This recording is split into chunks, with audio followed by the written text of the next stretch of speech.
Let's kick things off with Cameron on your email. Who has the most at stake for the 2025-26 season? Should we start with you, Lucky Moore?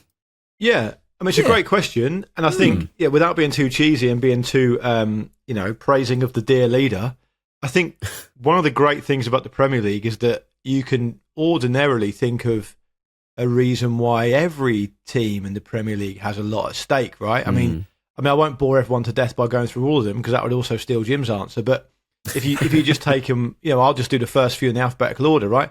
Arsenal, second place for however many years. The Arteta project is coming to a pivotal point. Arsenal fans are going to start to get impatient. They've made a few new signings they needed. Can they kick on that final step? Aston Villa dropped out the Champions League. What are they going to do? How's Emery going to kick them on? There's loads for them to be have a stake in. Bournemouth, what can Bournemouth do this season? Given that they are now doing a really good impression of an established Premier League club, but Iraola's been there a while now. What's he going to do to keep things fresh? How are they going to strengthen between now and the end of the season? Now the end of the transfer window. There's just loads of narrative. If I were going to give you one team, though, I'd probably say, I would probably go Manchester United, and I'll very briefly tell you why, so Jim can have his bit. Man United have been a basket case for a while. We know that. They've been a bit of a laughing stock. We've had a great time chatting about them and laughing at them and all the rest of it, including on yesterday's show, for example.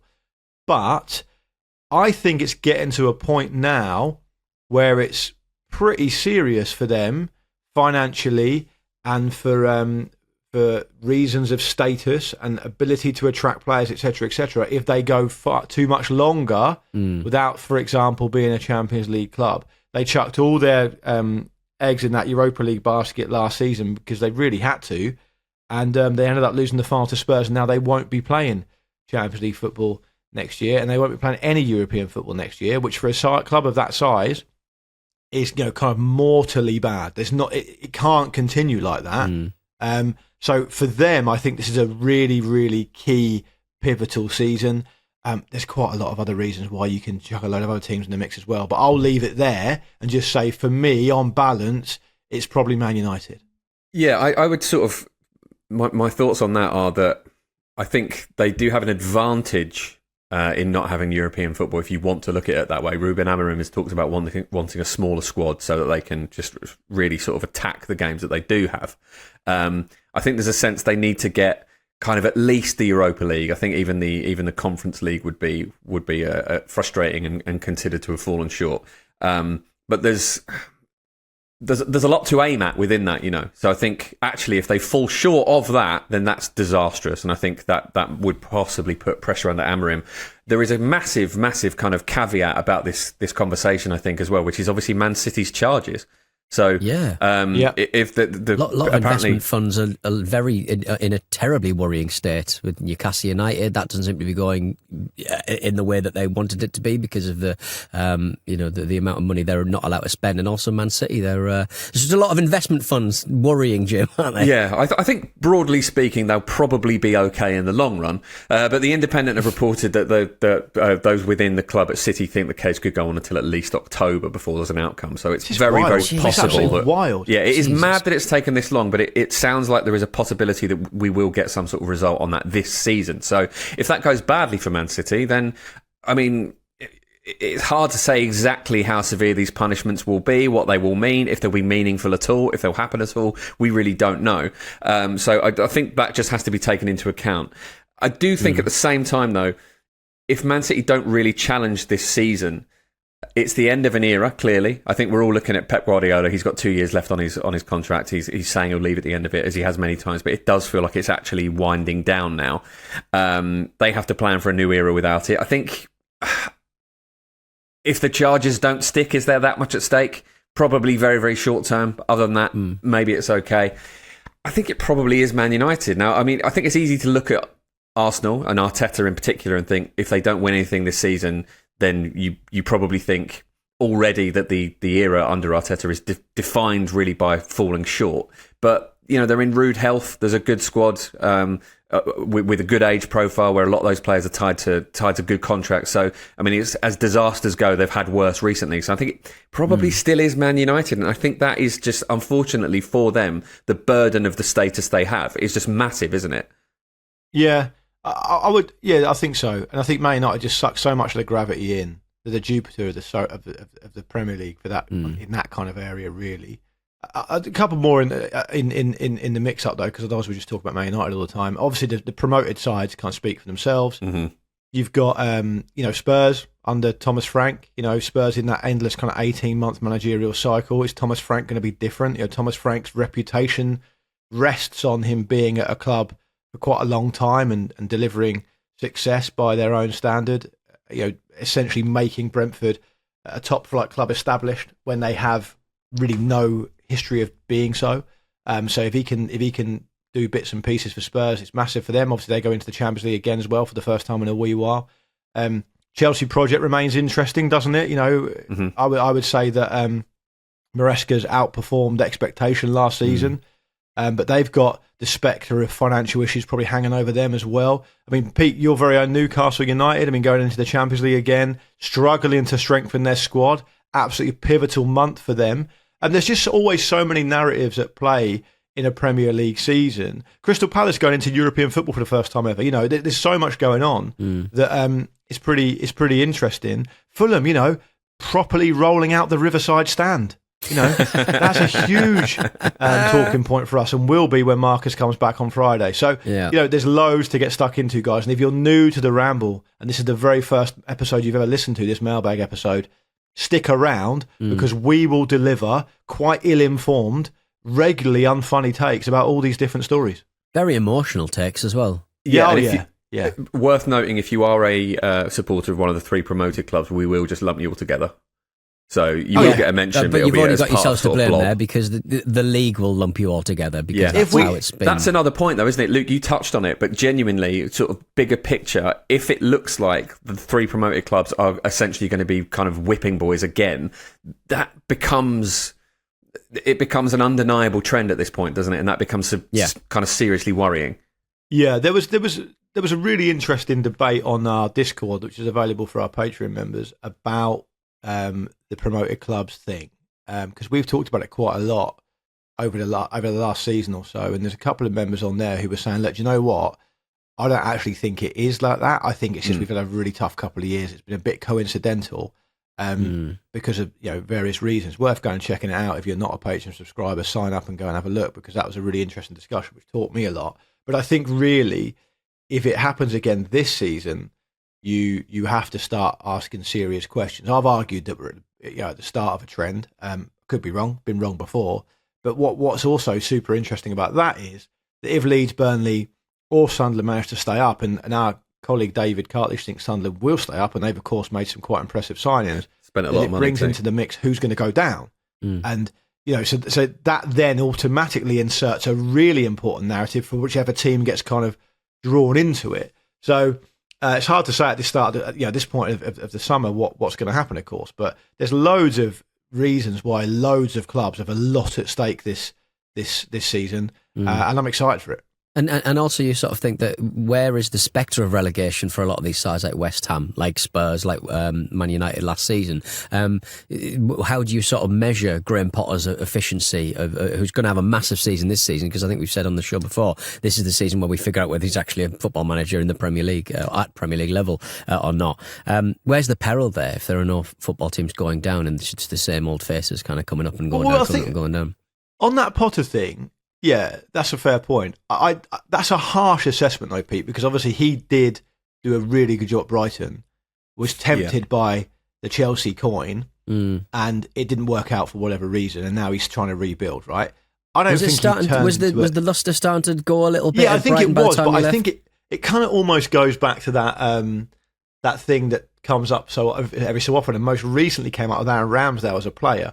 One of the most underrated skills you need as a manager and as a player, but particularly as a manager, is you have to make good decisions about the jobs you take. And if Potter had to go overseas to build his reputation, to develop himself as a coach, he basically caught notice of people in this country from what he was doing up in Scandinavia. Then he builds his career slowly, does an amazing job at Brighton. Obviously not jumping ahead and missing out Swansea entirely, but you understand the point I mean. His reputation became a national reputation because of what he did at Brighton. If you then follow that up with two just terrible decisions in retrospect of going to Chelsea when it's been a shit show and not been able to handle it for whatever reason, and then going to West Ham, who've been a basket case for a while and not been able to swim rather than sink there either, then absolutely the luster's disappearing off him. But I don't think you could. I still think it's a harsh framing to say we don't know if he's a Premier League manager or not. I think he is. I just think he might have made some quite boneheaded decisions in his employment opportunities. It's hard to kind of assess what his kind of average finishing position should be, if that makes sense. I think there's no doubt he's a Premier League manager, but it's just at what area of that table are we talking? Well, it also might be actually, to look at it a slightly different way. He's a guy who does projects, right? He's a guy that kind of get in and does things his own way. And if you're someone who goes into Brighton and gets the time and the space with a very understanding and well-respected owner in Tony Bloom, and get the room across a number of seasons to do your thing, because of course Brighton were in the Premier League when he took over, but they were, their expectations were slightly different. And then he had the COVID season, I think, pretty soon after, right, where you can kind of basically, I mean, for a manager like Potter, that's probably ideal because you're just left alone to do your thing, right? Yeah. But then you go into jobs where the pressure's instant, the fans are really demanding, the ownership isn't very coherent, and you're someone who's a thoughtful guy who needs room to do your work and not just a kind of let's get up at atom type of guy, then it's going to be really hard. So I'm confused at this point as to why he doesn't take decisions around his employment with that in mind. But for all the reasons we just talked about, that goes back to Cameron's question. Then West Ham have got loads at stake this season because if they don't improve massively, they're going to be in danger. Coming up after this, statue chat, and we plan Tommy Tuchel's 2026 parade.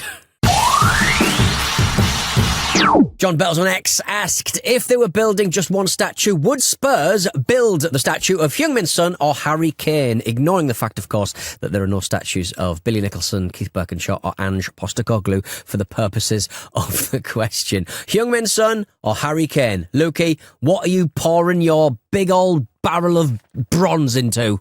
Yeah. Oh, I wish I did have a big old barrel of bronze. Just knocking about the house. Bronze. Oh, I've kicked it over again. That's the floor, Ruben. No, I've got bronze the kitchen. Don't let it dry. Don't let it cool down. Stop picking up your hands. It's hot.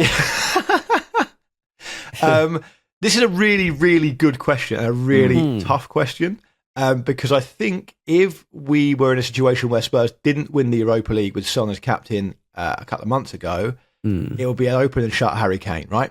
Because top scorer, pivotal, but England captain for so long while he was at Spurs. And all the rest of it. And I guess you could probably throw into the mix that what also throws it into a bit more of a question of doubt is that Kane has left, right?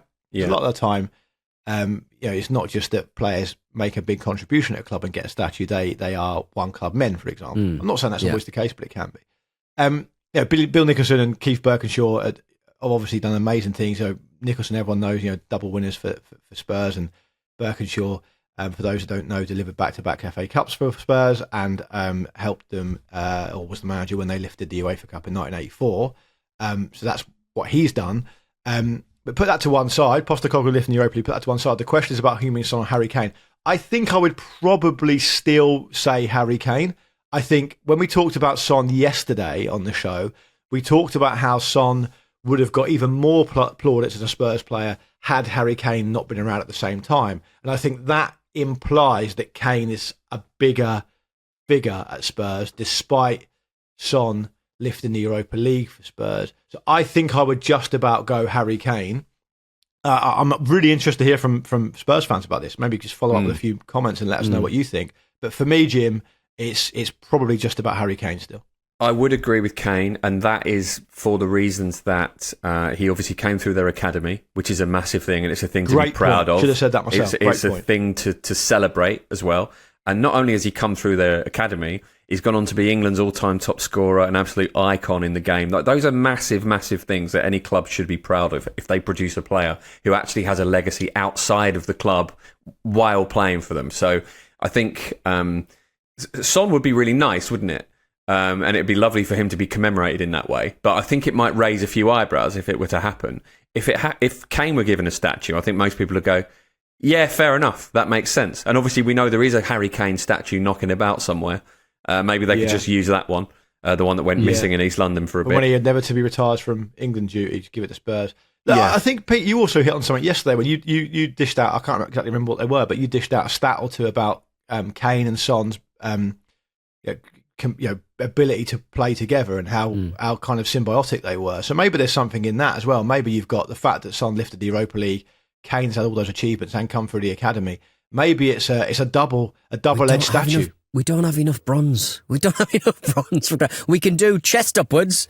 That's all the bronze we've got, all right? Do it in wood. Give it a good lacquer every 3D 6 print it months. for crying out loud. It's interesting because I guess like Harry Kane left at the height of his powers to go to another club for a lot of money. And Son chose a club, stuck with the club and played until his legs were no more. So there's probably that in there as well, maybe? I think Kane was...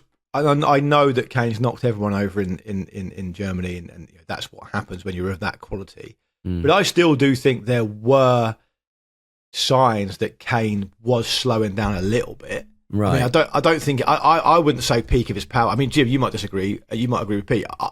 Clearly, his numbers were still really good. So if you're just looking at numbers, the reality is Kane dishes out more goals, I think, in his final season at Spurs than he did the season before, right? So clearly the numbers are still good, but I just think that there was sort of a little bit of a sign that he was perhaps slowing down a little bit. Those ankle injuries were perhaps taking their toll. He's definitely had to adapt his game slightly, and then of course when you go into the Bundesliga with Bayern, you just knock everyone over, right? To be fair to him though, is that not more informed by his performances for England when he wasn't fully fit? I'm not sure that is necessarily how it was when he was at Spurs. We're getting away from the point though, Pete. We need your answer about the statue. Are you going Kane like us? I think you kind of have to go. I don't know. I think Kane's got to Germany. He's not let any German. You see Son getting interviewed by German television in the Europa League, and he's speaking German. He's speaking English. He's his speaking language Korean. skills have clinched it for Son. Yeah, I don't know. It's sponsored by Duolingo. This statue. It's got a little button on it that says phrases. Yeah, the Duolingo owl is on Son's statue's shoulder. Yeah, I mean... if you unveiled the Harry Kane one, Son's dad would come along, smack it over the head with a corner flag. Yeah, let's get a Kane one, but during the month of August, it recedes into the ground, and then it appears on the 1st of September. I think that myth has now been fully put to bed now, Peter. Right, okay. Yeah. Do they even have Augusts in Germany? Yeah, we don't know. I don't speak German. One further point on this. I mean, what type of statue are you having? Because I'm not sure if you saw the Vinicius Junior statue that was unveiled recently, but it just looks exactly like him. It's terrifying. It's like a little bit Westworld. Like you would not be surprised if it just started walking about. Yeah, I had that problem with the Michael Jackson one because it was in colour. It felt like it was something other, Yes. Yeah, not right. I mean, I guess nowadays, like you can 3D scan people, you can, 3D print statues. I mean, you can do all of this stuff to make it hyper realistic. But that's not art, is it? It's just You've not done art. that to my head, haven't you? You've got a little 3D printed version of my head in your apology shed somewhere. A long time ago, that. The 3D printing wasn't quite there. I think we might need to be starting to look into doing tie-ins with Madame Tussauds about this stuff. Yeah. Right. Okay. Yeah. Just borrow some footballers here and there. Well, because what I've found is that for example, there's a lot of statues of people in modern public life that have, in retrospect, been perhaps ill-advised or cancelled or had to be pulled down for whatever reason. When I was at UCL, there was a big campaign to get Gandhi's statue taken down for all sorts of reasons, which I won't go into here. If you do a Madame Tussauds waxwork, just melt it down. You just slice it up, boy. Enjoy it, yeah. Stick it in the back of the van. The heat of the anger to that person could melt it. Do you know what I mean? You just get people to shout at the statue, the wax statue, and the wax statue melts. Yeah, don't worry about getting the statue pulled down. It's going to rain tomorrow. Exactly. Would that make it? That would make it better, wouldn't Not it? sure. Cool it down. Not sure. No. Well, it sounds like we're very much going for Kane. We've answered that question. Let's move on. So well done, Harry. From Joe Harrington on Discord, Serena Wiegman had Burner Boy. When people say Bernard Boy, you kind of have to say Bernard Boy, don't you? So who is coming out to surprise Tommy Tuchel when we win the World Cup next year? I mean, wow. I was absolutely charmed to see how pleased Serena Wiegman was when they announced Burna Boy was coming out, because she's quite studious. She's quite a measured character. I think she seems quite severe in the way she interviews and stuff. Very serious, and obviously her results speak for themselves. She's won 3 European Championships as a manager, right? Incredibly successful in her profession. I have never seen her happier than when there was announced Burna Boy was coming out, and then she had a little sing and dance with him. So I loved that. That was very charming. Yeah. The question is about Tommy Tuchel. Jim, I'll throw to you, but before I do, for me, it's got to be as many members who are still left alive of Kraftwerk with the plinths and the light display. And if you haven't got them left alive, do the robots, and let a full Kraftwerk gig with no let up. So when they go to Trafalgar Square on the tour, on the open bus tour, they get to Trafalgar Square, all the lights go out, it's a laser display, it's a full 2-hour long Kraftwerk performance, and at the end, Thomas Tuchel comes out and just does the model or something, and then we all just go home. Yeah, that'd be quite intense, wouldn't it? Really intense. Maybe Kraftwerk could do Winds of Change or something like that, something very, or like 99 Red Balloons, something very, just a sort of very, very German medley. Nail it down, my initial thought was it should be Oasis, it would be Robbie Williams, because he just seems to sort of get himself into these areas so easily somehow. But I do quite like the Kraftwerk idea. Maybe we get some British icons and we make them do a sort of Kraftwerk kind of tribute band with all these German songs. Yeah, or like a pop band like Tokyo Hotel. Have you ever seen those guys? They've got an interesting, very beautiful frontman. Part of any love twin for setup. Childish Gambino? Well, he will never pick up the call. Like, we keep ringing him, keep on just asking him, demanding that he becomes a part of football. Please have been so emotional from Peter. I know. It's just Why unrequited. won't he do it? Why won't he do it? Yeah, we'd look pretty silly if he finally did rock up. I could imagine Tommy Tuchel being like a little bit of like a scooter, kind of like Euro dance monster, like a real, I can see that techno Viking kind of vibe. I can see that. I also think this is why people who don't support England hate us, because have you seen some of the performances under Thomas Tuchel? And this is what we're talking about. He won't be in a job by the time he gets to the fucking World Cup. This question's somehow making it through the net. I can't. Yeah. You know what? I honestly can't wait to see the depths we're going to plumb in the next international break, because we have been atrocious under Tommy Tuchel. Get it out of the way now before Marcus gets back on Friday and shuts down any dissent. Yeah, exactly. Completely. I think he's even got Marcus a little bit worried. All right. Randy on Instagram. Randy, would you throw some money down, gentlemen, on Ruben Amorim being sacked by Christmas? Many happy returns, Ruben. I would suspect that, given the outlay they've spent on him and the players that he wants, and also the extremely low bar that he has to clear based on what happened last season, I'd be amazed. Yeah, indeed. I'd be that Bruno Fernandes has had to set up. I'd be astonished if they're in a position where by Christmas that it's that bad. But that said, I mean, it went so much more badly than I expected it to when Amorim came in. You kind of never know with the chaos at Man United, but I think the only reason I can look at Man United and assess them and engage with this question in a way where I think that Ruben Amorim will be under pressure come December is precisely because of the chaos that's happened before. I think if you look at it sort of dispassionately, they look like they're in much better shape already than they were towards the end of the season, certainly towards the point where Amorim came in. And I think just won the Premier League Summer Series. Yeah, well, absolutely. Yeah, exactly. 2-2 draw against Everton. Yeah, how short people's memories are. Winning trophies with draws. I mean, that is galaxy brain. That's winning unreal. Tiny trophies without winning games. Exactly. So I think tiny in the middle, wide at the top, like a ball. Yeah, I think that that I started a new Premier League betting column just off my own back for fun for this season. It's called anywinners.substack.com. So check it out if you're interested in that kind of thing.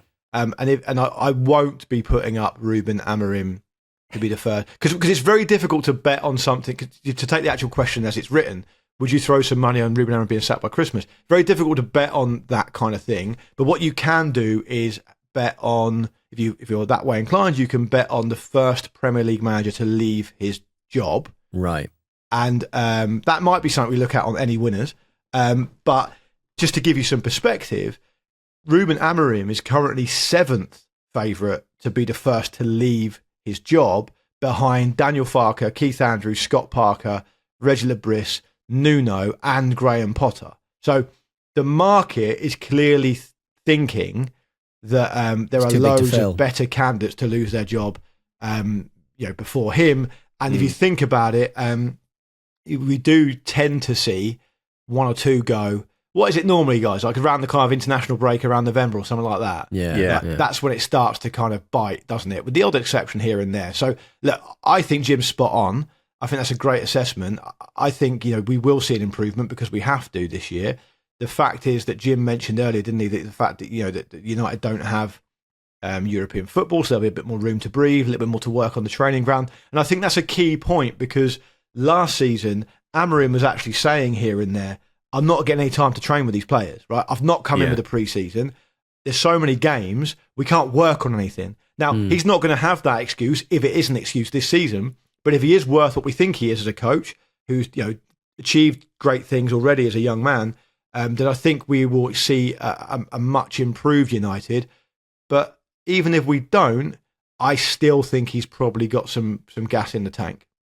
Yeah, you sort of think that because of the sort of the setup with Ratcliffe, he's been so kind of vocal about his interest in keeping Amorim at the club and how much he wanted him at the club. That's and right. That kind of relationship so Pete, close. Sorry to cut him, but Marcus's point, wasn't it? Marcus kept saying it. He was saying that it might be that Amorim walks away, not that he gets sacked. Yeah. He might be the first manager under this kind of era at United to actually quit.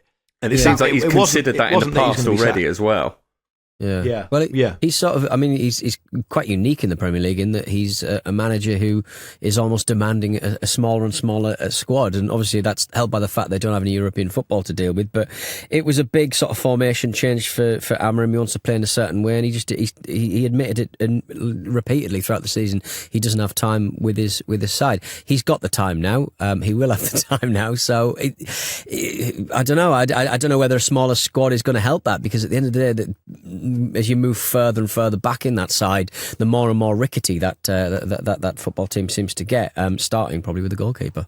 Yeah, although I think part of that is the sort of rigours of playing on multiple fronts, isn't it? Which they won't have so much. And I think he's spoken about wanting everybody to feel involved in training, and he says that the quality of training drops if you've got 3 or 4 players or however many who know they're not going to be involved. So there's a bit of a cloud over them, which has obviously been a massive problem, particularly at that club with the various kind of players who've ended up being kind of outcasts a little bit. But I think to kind of put a positive spin on this, if you look at the formation that Amorim's talking about, and you look at the players that he's brought in, and if you ignore the kind of like banter club narrative that is so much fun to constantly kind of use around Man United, people could do it all the time, including ourselves. Yeah.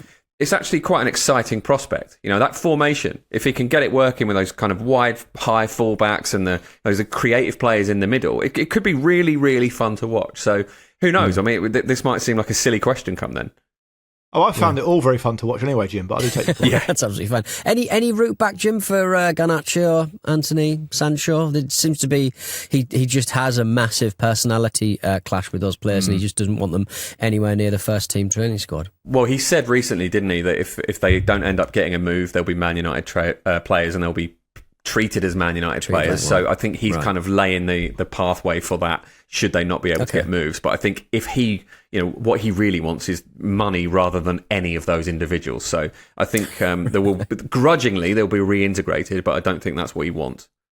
No. Completely agree. All right, well, finally for now, our final little dispatch from George Ivemi, on Instagram. Which Premier League manager would you get to cook you a 3-course meal?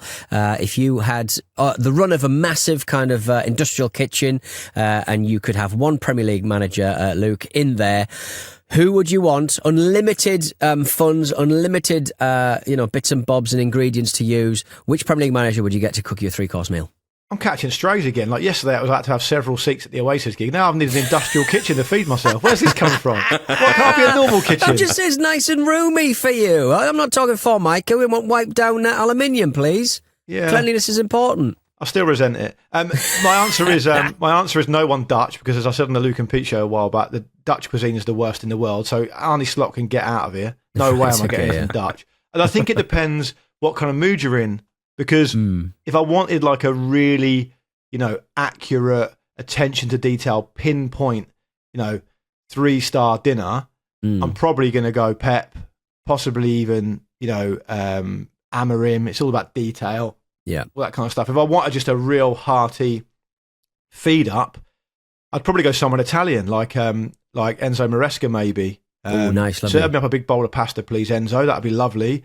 I wouldn't mind just Nuno serving me up 15 pastel de nata either.